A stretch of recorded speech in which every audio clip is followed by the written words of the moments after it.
Bogor, Jawa Barat. Kita dengarkan pernyataan dari Presiden Joko Widodo. Assalamualaikum warahmatullahi wabarakatuh. Bapak Ibu, saudara-saudara sebangsa setanah air, pagi tadi saya telah memimpin rapat terbatas secara virtual tentang Undang-Undang Cipta Kerja bersama jajaran pemerintah dan para gubernur. Dalam undang-undang tersebut terdapat 11 klaster yang secara umum bertujuan untuk melakukan reformasi struktural dan mempercepat transformasi ekonomi. Adapun klaster tersebut adalah urusan penyederhanaan perizinan, urusan persyaratan investasi, urusan ketenaga kerjaan, urusan pengadaan lahan, urusan kemudahan berusaha, urusan dukungan riset dan inovasi, urusan administrasi pemerintahan, urusan pengenaan sanksi, urusan kemudahan pemberdayaan dan perlindungan UMKM, urusan investasi dan proyek pemerintah, serta urusan kawasan ekonomi. Dalam rapat terbatas tersebut, saya tegaskan mengapa kita membutuhkan Undang-Undang Cipta Kerja.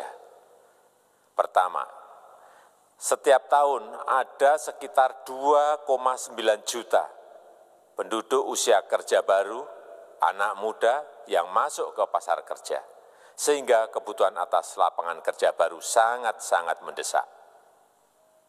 Apalagi di tengah pandemi, terdapat kurang lebih 6,9 juta pengangguran dan 3,5 juta pekerja terdampak pandemi COVID-19.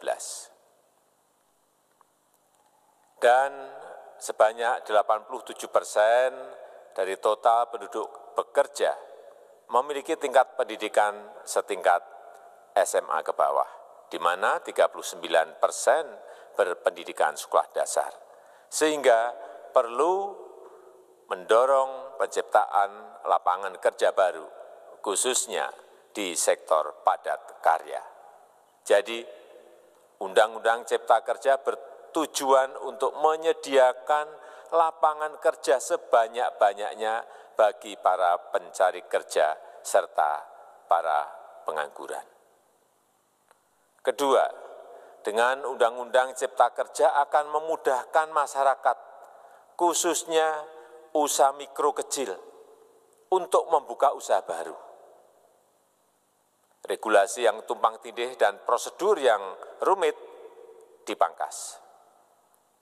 Perizinan usaha untuk usaha mikro kecil (UMK) tidak diperlukan lagi, hanya pendaftaran saja. Sangat simpel. Pembentukan PT atau perseroan terbatas juga dipermudah. Tidak ada lagi pembatasan modal minimum. Pembentukan koperasi juga dipermudah. Jumlahnya hanya 9 orang saja. Koperasi sudah bisa dibentuk. Kita harapkan akan semakin banyak koperasi-koperasi di tanah air. UMK, usaha mikro kecil, yang bergerak di sektor makanan dan minuman, sertifikasi halalnya dibiayai pemerintah, artinya gratis. Izin kapal nelayan penangkap ikan misalnya, hanya ke unit kerja Kementerian KKP saja.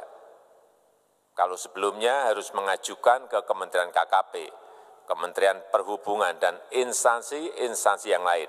Sekarang ini cukup dari unit di Kementerian KKP saja. Ketiga, Undang-Undang Cipta Kerja ini akan mendukung upaya pencegahan dan pemberantasan korupsi. Ini jelas karena dengan menyederhanakan, dengan memotong, dengan mengintegrasikan ke dalam sistem perizinan secara elektronik, maka pungutan liar, pungli dapat dihilangkan. Namun, saya melihat adanya unjuk rasa penolakan Undang-Undang Cipta Kerja yang pada dasarnya dilatar belakangi oleh disinformasi mengenai substansi dari undang-undang ini dan hoax di media sosial. Saya ambil contoh, ada informasi yang menyebut tentang penghapusan UMP, upah minimum provinsi, UMK, upah minimum kota kabupaten, UMSP, upah minimum sektoral provinsi. Hal ini tidak benar, karena faktanya upah minimum regional, UMR, tetap ada. Ada juga yang menyebutkan bahwa upah minimum dihitung per jam. Ini juga tidak benar. Tidak ada perubahan dengan sistem yang sekarang.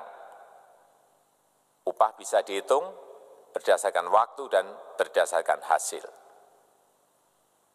Kemudian adanya kabar yang menyebutkan bahwa semua cuti sakit, cuti kawinan, cuti khitanan, cuti baptis, cuti kematian, cuti melahirkan, dihapuskan.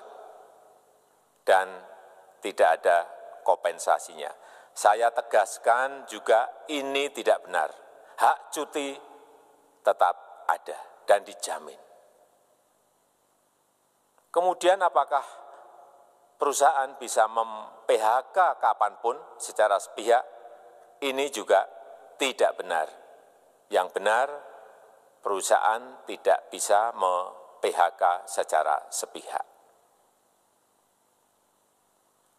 Kemudian juga pertanyaan mengenai benarkah jaminan sosial dan kesejahteraan lainnya hilang.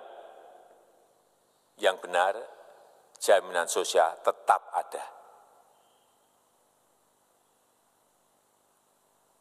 Yang juga sering diberitakan tidak benar adalah mengenai dihapusnya AMDAL, analisis mengenai dampak lingkungan.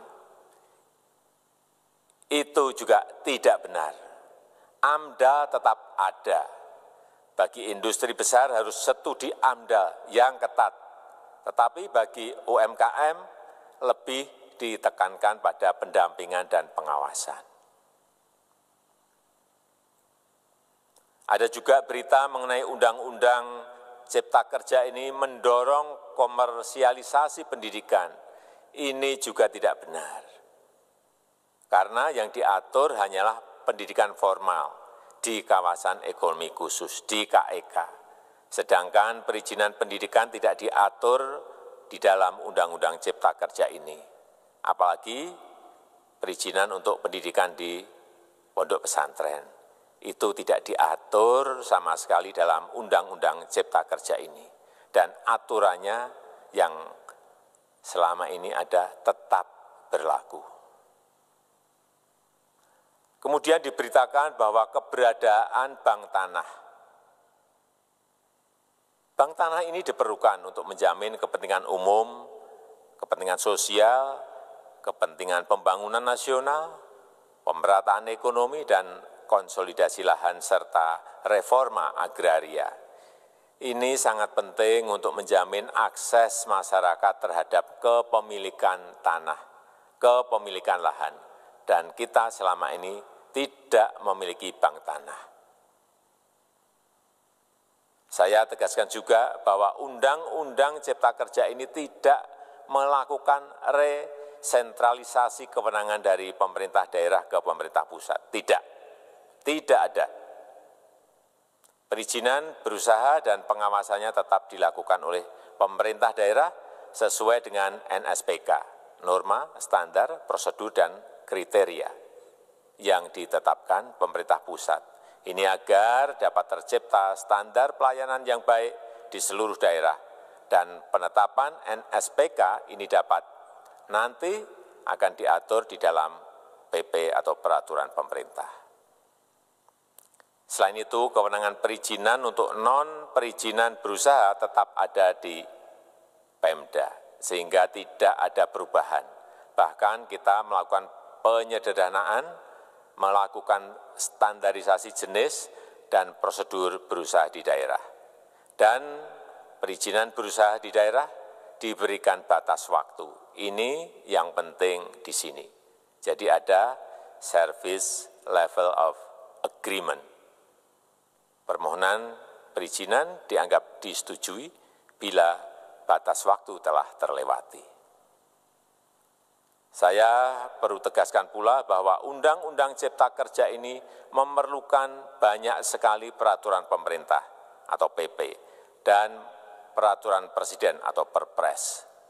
Jadi setelah ini akan muncul PP dan Perpres yang akan kita selesaikan paling lambat 3 bulan setelah diundangkan. Kita pemerintah membuka dan mengundang masukan-masukan dari masyarakat dan masih terbuka usulan-usulan dan masukan dari daerah-daerah. Pemerintah berkeyakinan melalui Undang-Undang Cipta Kerja ini jutaan pekerja dapat memperbaiki kehidupannya dan juga penghidupan bagi keluarga mereka. Dan kalau masih ada, jika masih ada ketidakpuasan terhadap Undang-Undang Cipta Kerja ini, silahkan mengajukan uji materi atau judicial review melalui MK, Mahkamah Konstitusi. Sistem ketatanegaraan kita memang mengatakan seperti itu. Jadi, kalau masih ada yang tidak puas dan menolak, silahkan diajukan uji materi ke MK. Saya rasa itu yang bisa saya sampaikan pada kesempatan yang baik ini. Terima kasih. Wassalamualaikum warahmatullahi wabarakatuh.